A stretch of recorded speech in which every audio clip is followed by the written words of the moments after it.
Oye, en Conocidos por Conocer estamos con Carlos Sánchez de Boado. Carlos, bueno, hoy en Tafalla, pero su habitual sitio donde vives es Madrid. Madrid. Vale. Carlos, un diplomático, embajador, cónsul. ¿Cómo inicia esa carrera? Bueno, esas carreras, sí, ¿no? antes de ser embajador, antes de ser cocinero, Sí. fui pinche. Sí. Es decir, yo tuve que terminé la carrera, hice Derecho, al terminar la carrera preparé unas oposiciones, estuvimos 2 años en la escuela diplomática, preparándonos, estudiándonos, al final hay otra oposición y una vez que se ingresa en la carrera, se empieza como simple secretario de embajada, es decir, el último de la fila. Y a partir de ahí es cuando, con el paso del tiempo, con los méritos, me imagino, pues es lo que va uno ascendiendo y vamos escogiendo los puestos a donde queremos ir. Yo, por ejemplo, mi primer puesto fue en Guinea Ecuatorial, el segundo en Kenia, después pasé a la Unión Soviética, Madre mía. a Checoslovaquia, en la Unión Soviética con Brezhnev, Andropov, Chernienko y Gorbachev. No me echaron a mí porque se muriesen los otros, yo no les hice nada. O sea, le tocó con todos. Me tocó con todos, con la vieja guardia.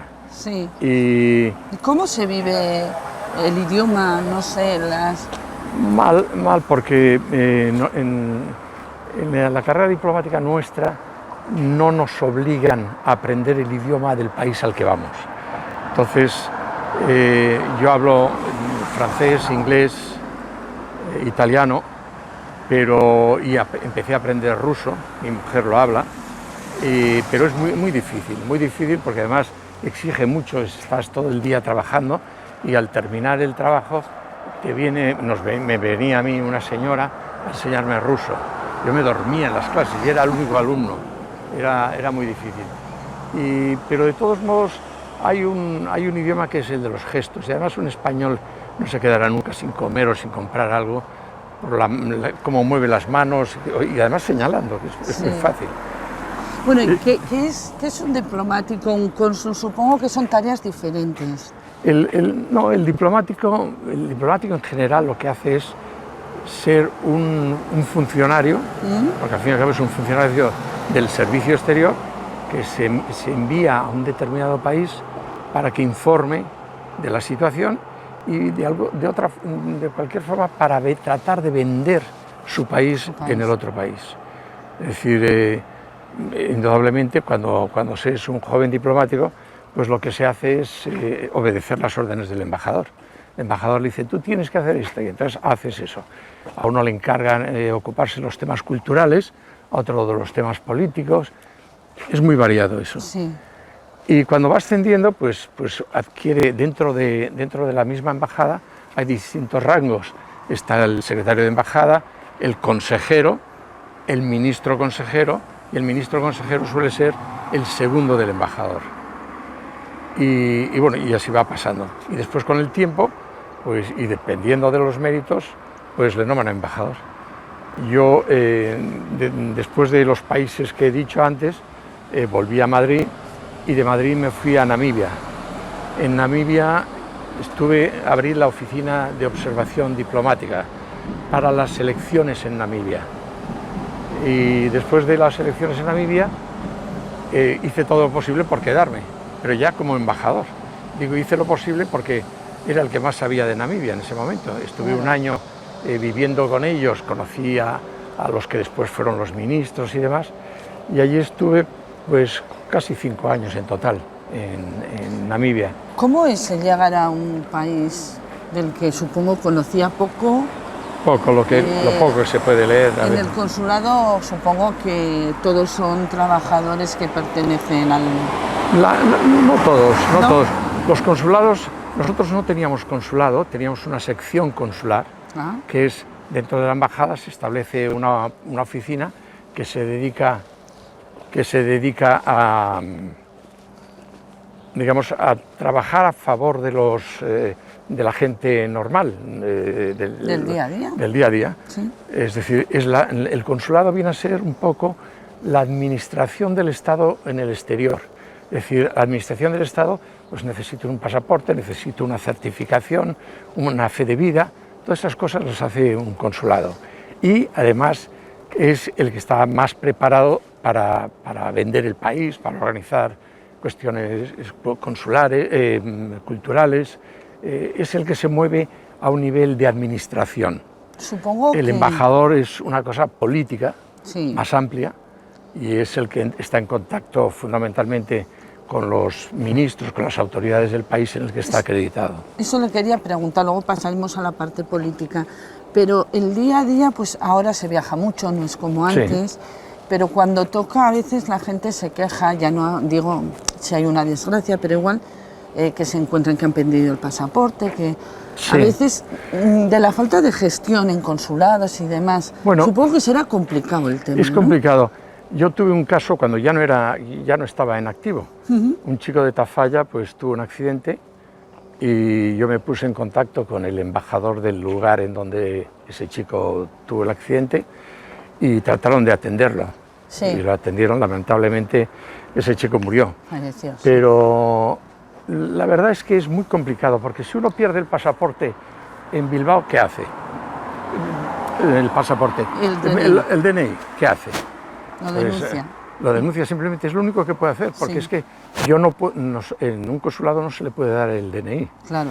Y si pierde el dinero, ¿usted a qué sitio voy en Pamplona a que me den dinero para volverme a Segovia? Complicado. Me diría, no, oiga usted, esto no puede ser. Pues en los consulados nos ocurre lo mismo. Hay mucha gente que no sabe exactamente qué es lo que puede hacer el consulado. Ahora hay una, en el internet, hay una página del Ministerio de Asuntos Exteriores en donde se dice qué es lo que puede hacer un consulado por ti. Eso supongo que habrá agilizado mucho cuando sí, a una persona le pasa algo, ¿no? Ya no vas sin saber, enseguida vamos todos a Google y a preguntarle qué hago. Claro, yo no voy en Pamplona al gobierno civil. Oiga, que se me ha perdido el dinero y tengo que volverme a Madrid. Claro. Si se le ha perdido el dinero, pues pídase a un banco, coja usted su tarjeta y dice, es que se me ha perdido la tarjeta, deme una tarjeta o deme dinero, ya se lo devolveré. El Estado no está para eso, no puede estar, claro, porque si no sería el hazme reír. Pero de todos modos hay siempre la parte humana, es decir, sí, un funcionario, un cónsul o una persona que trabaja en el consulado no es una persona que está cerrada a tratar de facilitar las cosas. Y además lo hace de forma independiente. Yo me acuerdo, estaba en la Unión Soviética y me llegó un señor y me echaba por delante a qué partido pertenecía. Y me lo repetía, porque quería pedirme un favor. Y me volvía a repetir, y digo, mire usted, yo no soy de ningún partido político, no me lo vuelva usted a repetir. Si yo le puedo ayudar, le voy a ayudar, pero no me insista, porque no es cuestión de partidos. Yo le puedo ayudar, adelante, lo hacemos. Hay muchas esas creencias, sí, claro que eso ocurría más antes que ahora. Antes pues, no sé, se aprovechaba uno de las ventajas que pudiese... hombre, yo tendría, a lo mejor, prestaría más atención si me viene alguien de Tafalla y me dice, ¿me puedes hacer esto? No es que hiciese cosas que no puedo hacer, sino que por afinidad, pues dices, bueno, vamos a ver si voy a poner todo mi empeño en solucionarlo. Pero eso nos pasaría igualmente aquí, ¿no? Efectivamente, con uno del pueblo dices, bueno, voy a ver si... Efectivamente. ¿Qué tenía yo que hacer con un chico ese que falleció? Con un chico al que no conocía. Y digo, hombre, es un chico de Tafalla.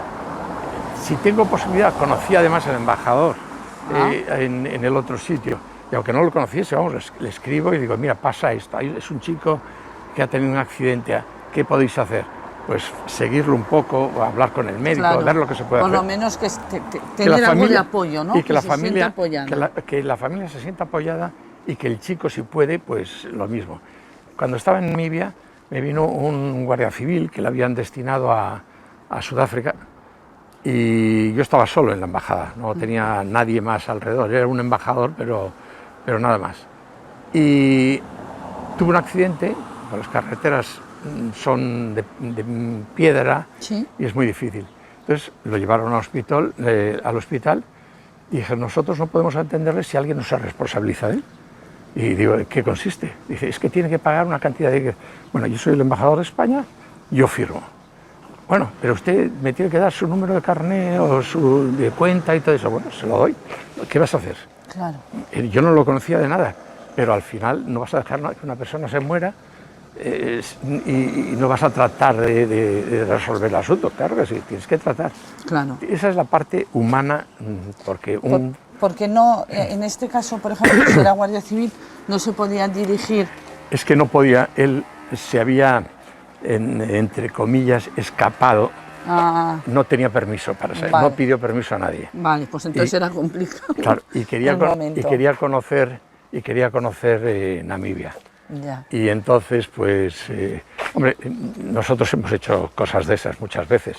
Quieres conocer otro sitio, te escapas, pero claro, te arriesgas a que te riñan, que te castiguen, vamos. Sí. Y él no quería que pasase eso, pero lo que pasa es que se tuvo que saber, porque le tuvieron que operar. Su padre me escribió, me agradeció mucho lo que había hecho, pero sabiendo que no podía hacer nada más que eso. ¿Salió bien? Salió bien. Sí. Salió bien. A nivel político es más complicado, quizá. ¿Cómo tiene que mediar un embajador?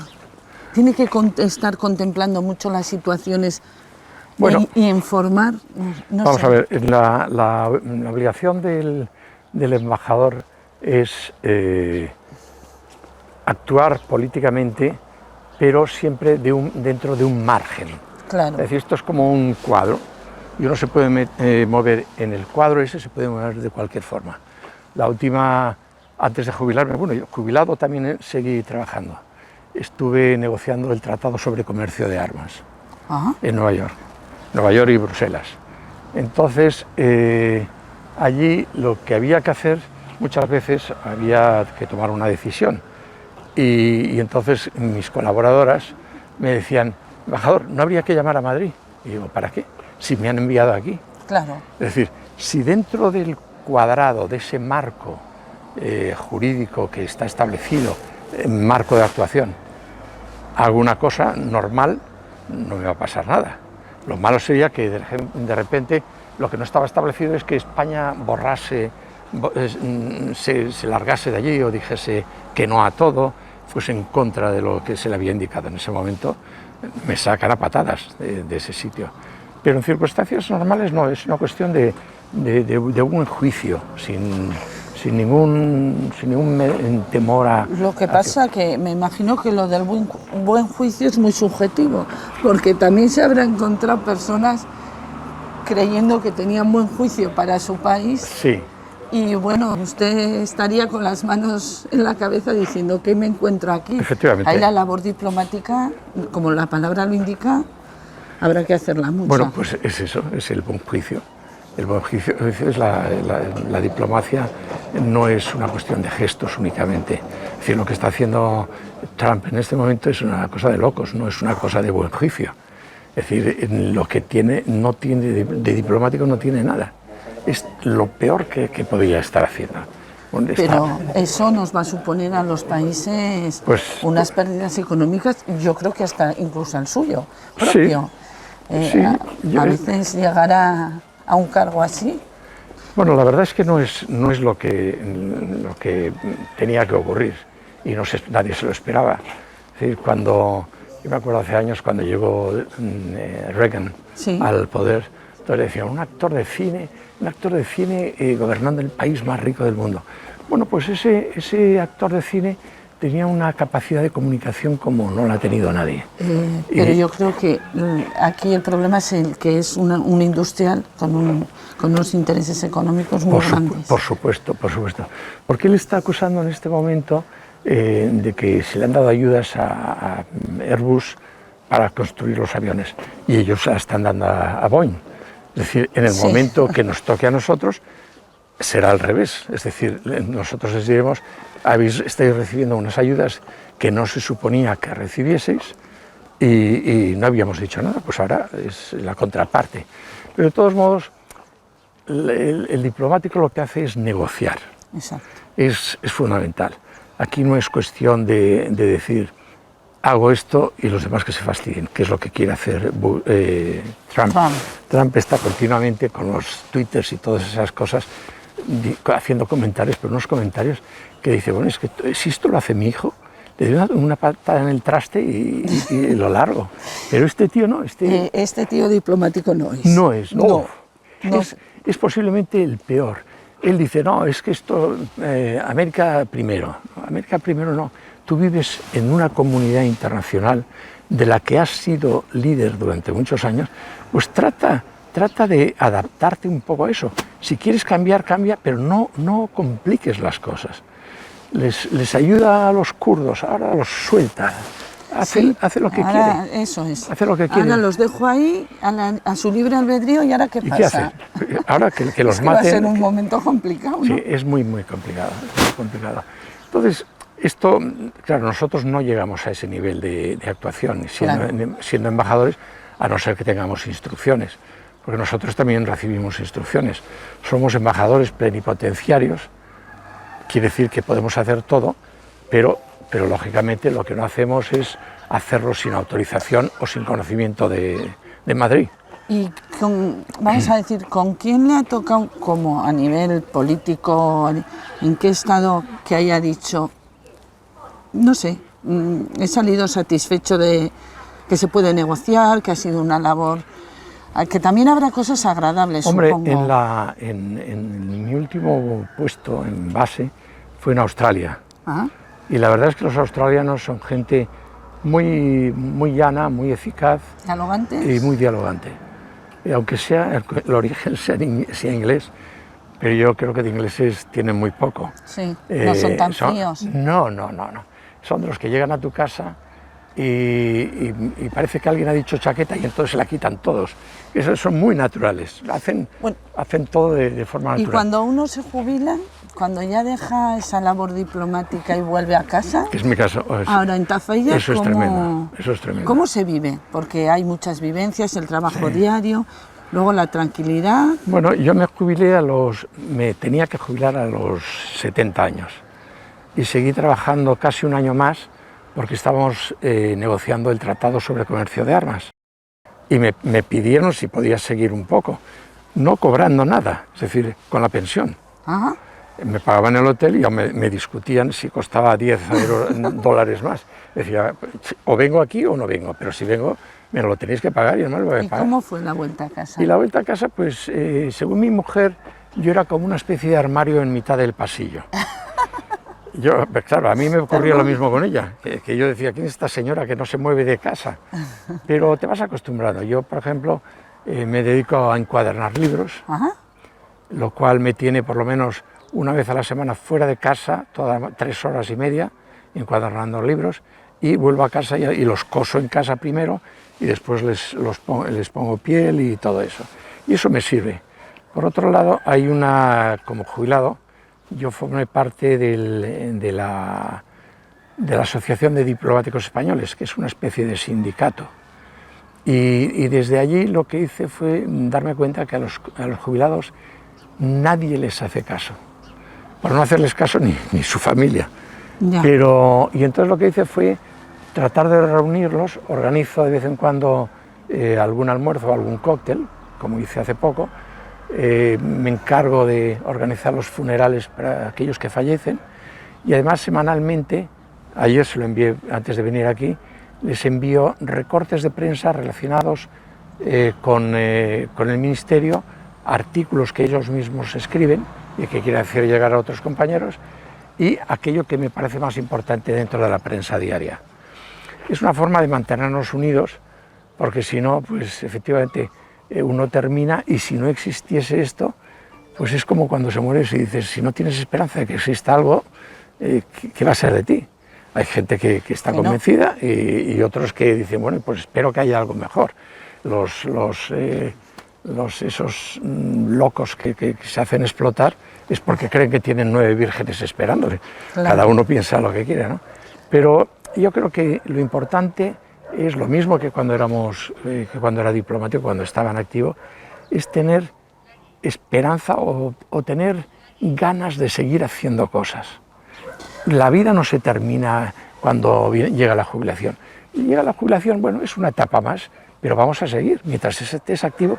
Además, el moverse, el ser proactivo, te ayuda a digamos, a tener una mente mucho más fresca. Más abierta quizá, ¿no? Más abierta, pero sobre todo si yo me quedo en casa viendo las películas del este, que me las veo también, porque me encantan, pero no es suficiente.